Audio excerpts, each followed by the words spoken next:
اسلامي امارت د پاکستانی پولیسو لخوا د سلګونو افغانانو په نیولو اندېښنه ښودلې.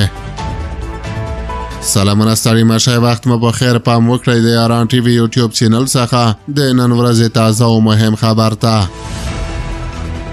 د افغانستان اسلامي امارت د کډوالو او بیرته راستنېدونکو چارو وزارت ویلي چې پاکستانی پولیسو په تیرو څو ورځو کې په اسلام آباد کې تر اوسه 800 افغانان نیولي او بندیان کړي دي.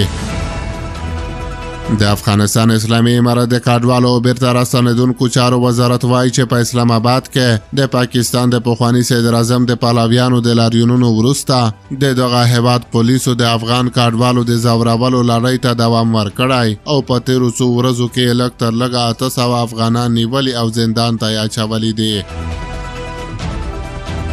دغه وزارت د پنځشنبې په ورځ د دسمبر 5مه د لیندۍ 15مه په یوه خپره شوې اعلامیه کې ویلي چې د دسمبر 3مې باندې د پاکستان د تحریک انصاف ګوند د پلاویانو لخوا د مظاهرې له پای ته رسېدو وروسته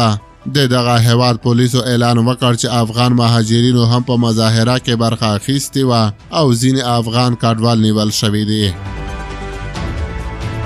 د پاکستان د کورنیو چارو وزیر محسن نقوي د نومبر 28مه اعلان وکړ چې د روان کال د دسمبر له میاشتې وروسته هیڅ افغان وګړی نشي کولی له اجازتنامې پرته په اسلام آباد کې واوسي. د افغانستان اسلامي امارت د کډوالو بیرته راستنېدونکو چارو وزارت ویلي چې د پاکستان د کورنیو چارو وزارت د دغو څرګندونو وروسته په تیرو څو ورځو کې د اسلام آباد امنیتي ادارو په هغو سیمو کې چې افغان کډوال اوسیږي د کډوالو د نیولو لپاره پراخ عملیات پیل کړي او تر اوسه 800 افغانان نیولي او بندیان کړي دي. د افغانستان اسلامي امارت د کډوالو بیرته راستنېدونکو چارو وزارت په دغه اعلامیه کې له پاکستان له حکومت څخه غوښتي چې له افغان کډوالو څخه د سیاسي اهدافو ترلاسه کولو لپاره کار وانخلي. همدغه راز په دغه اعلامیه کې په اسلام آباد کې د افغانستان په سفارت کې د کډوالو د اتشې له مسؤلینو څخه هم غوښتل شوي چې د افغان کډوالو په چارو کې د پاکستان د کمیشنرۍ او دغه هیواد د کورنیو چارو وزارت او د ملګرو ملتونو عالی کمیشنرۍ ته په لیکلي ډول د بندیانو شمیرې ورکړي او د افغان مهاجرین د ژر تر ژره خوشي کېدو غوښتنه دې وکړي.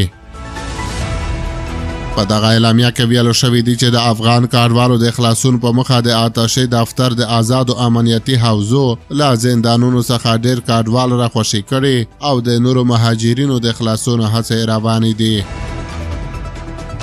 د ملګرو ملتونو د راپورو له مخې اوس مهال په پاکستان کې 3.2 میلیونه افغان کډوال د قانوني اسنادو او د اسنادو پرته ژوند کوي. په دغه شمیر کې نږدې 600,000 هغه افغانان هم شامل دي چې د 2021م کال د اګست میاشتې وروسته په افغانستان د اسلامي امارت د بیا واک ته رسېدو څخه وروسته دغه هیواد ته کډه شوي دي.